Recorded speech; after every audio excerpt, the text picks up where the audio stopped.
believe that whoever did it knew him and Darren knew them, made him comfortable for them to pull it off like that. Because Darren wouldn't go nowhere with nobody, no random person that he don't know.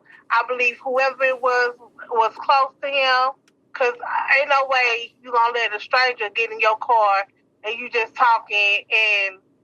Do you think it's possible that there was an infiltrator that, like, was trying to corner Darren because he was so visible?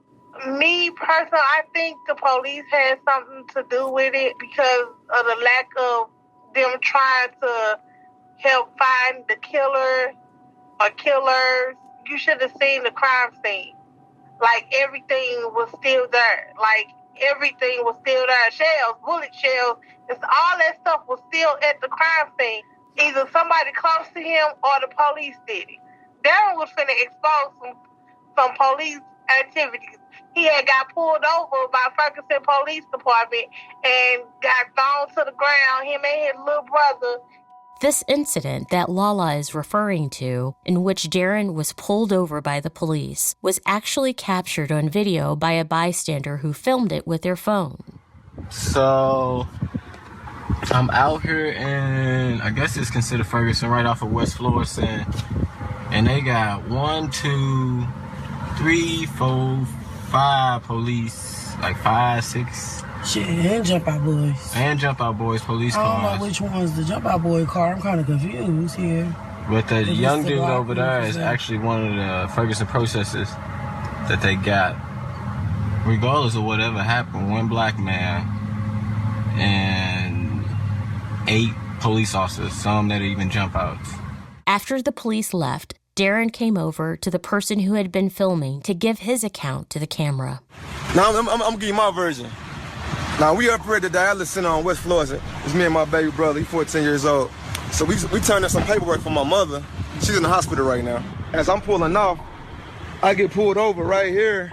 They pull out, pointed guns at me. You seen the whole thing, right? Yeah. They pointed guns on me and my 14-year-old little brother. It's Ferguson PD. They pulled guns on me and my little brother. They run up to the car. They pull them out, grab me by my hair, slam me out the car, put me in cuffs, search my car illegally without my permission. Yeah, I seen them. That's what I gave them no permission to search my vehicle. I told them they don't have consent to search my vehicle. They searched my vehicle anyway.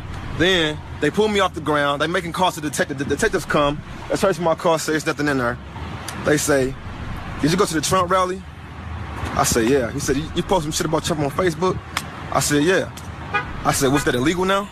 He said, "No, that's nothing wrong with that, but you might want to pick your enemies better." I said, "What do you mean by that?" He said, "Some people, quote unquote, called in and said I slang a lot of dope, I make a lot of money, and I protest against Trump." I said, "It's bullshit. Everyone who follows my page knows I work fucking 6 days a week. Right. What drug dealer you know gonna be a public activist? You know what I'm saying? So this ain't about selling no drug. This is about they're trying to pump fear into us young black men who got balls to stand up against people like Trump, people like Hillary, people like all these motherfuckers." I'm hot, bro. I'm thinking about my brother, man. That shit got me so fucking hot, man. That shit put a gun in a 14-year-old face like it ain't nothing. I ain't even mad about me, dog. They put a fucking gun in my brother's face and put him in cuffs like he's a fucking nigga. My little brother ain't nobody's nigga. Cause they know I don't play this shit. They know I'm one of the ones gonna stand up, but you can keep on fucking me, baby. They're gonna have to kill me for me to stop. I ain't no bitch. That's what they gonna learn. I ain't the one. I don't for nothing. I don't for death. I don't for nothing.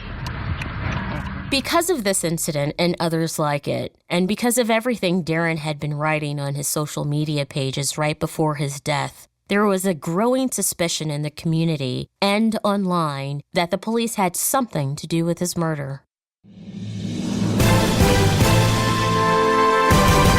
Activist Darren Seals, one of the original members that got the Ferguson Uprising started, was found executed.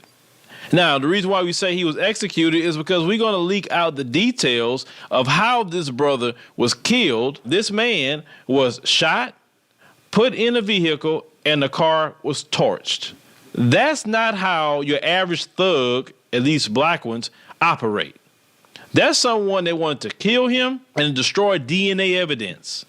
Now, this man also stated he was stopped by police 27 times. You have a kind of an idea maybe who has something to do with it. We're not saying that's what happened, but a lot of people starting to get that idea all over social media. We're seeing a pattern here. Do you think there's some movement people and police working together? We still don't know, because when they lock us up, for all our phones was tapped. When I tell you our phones was tapped, we was hearing echoes, Facebook. We didn't trust nothing. We didn't trust nothing and nobody. If you went out there with us getting tear gas, we didn't trust you. But we did have some that we thought was working with the Fed. I'm going to leave them nameless.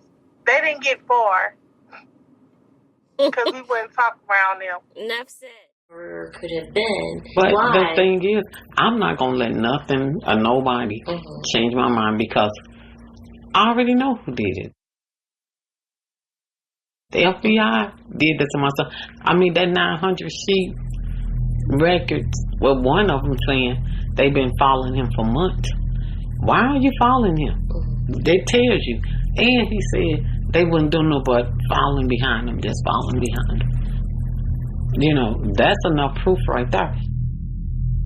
The 900-page record that Bonnie is referring to is an FBI report that was obtained through a Freedom of Information Act request made by St. Louis-based activist and photographer James Cooper, who didn't want to be interviewed for the show. It took 2 years for the FBI to furnish the documents to Cooper, and of the 900 total pages supplied, about 860 of them are fully redacted. The remaining pages contain partial redactions, but what is available to be read makes clear that Darren was being actively surveilled by the FBI starting in March of 2016, all the way up until the time of his death.